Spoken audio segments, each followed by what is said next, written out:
নমস্কার বন্ধুরা, আজ আমি বানাবো বেরেস্তা চিকেন কষা।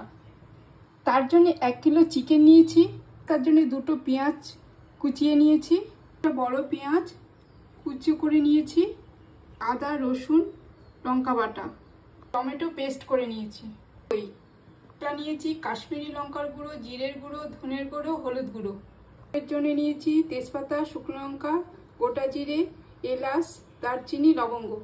নিয়েছি নুন, তেল, গরম মশলা, ঘি, ব্ল্যাক পেপার, মরিচ গুঁড়ো আর চিনি, 1 টুকরো লেবু আর ধনেপাতা। চিকেনটাকে আমি ম্যারিনেট করে নেব। নুন দিলাম, মরিচ গুঁড়ো দিচ্ছি, খেয়ে নেব। বাটা এই আদা রসুন কাঁচা লঙ্কা বাটাটা দিয়ে দেবো।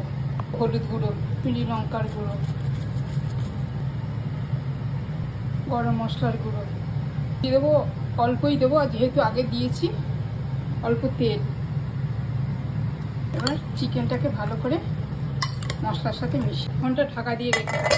8 ঘন্টা হয়ে গেছে। বেরেস্তা ভাজার যে তেলটা রয়েছে তার মধ্যে আমি ফোড়নটা দিয়ে দেবো।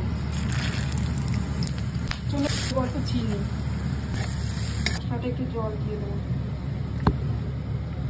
মশলাটা দিয়ে দেবো। মশলা থেকে তেল ছেড়ে এসেছে, এবার দিয়ে দেবো টমেটো বাটাটা। ভালো করে মশলা দিয়ে কষিয়ে নেব। মশলা থেকে তেল ছেড়ে এসেছে, আর আমি দিয়ে দেবো ম্যারিনেট করা চিকেনটা। ভালো করে মশলার সাথে মাখিয়ে নেব। দেবো না, কতটা জল বেরিয়েছে।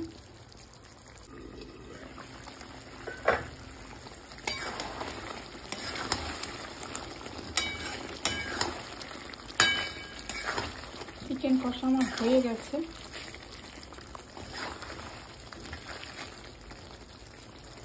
দিয়ে দেবো 1 চামচ ঘি, গরম মশলার গুঁড়ো,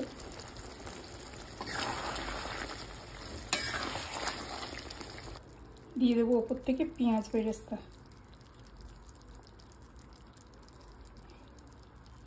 ভালো করে মিশিয়ে নেব।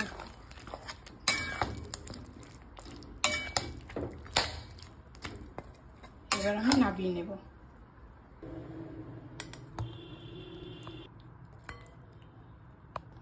দিয়ে দেবো ওপর থেকে কিছুটা পেঁয়াজ বেরেস্তা, দিয়ে দেবো ধনেপাতা, গার্নিশিং করছি ধনেপাতা দিয়ে।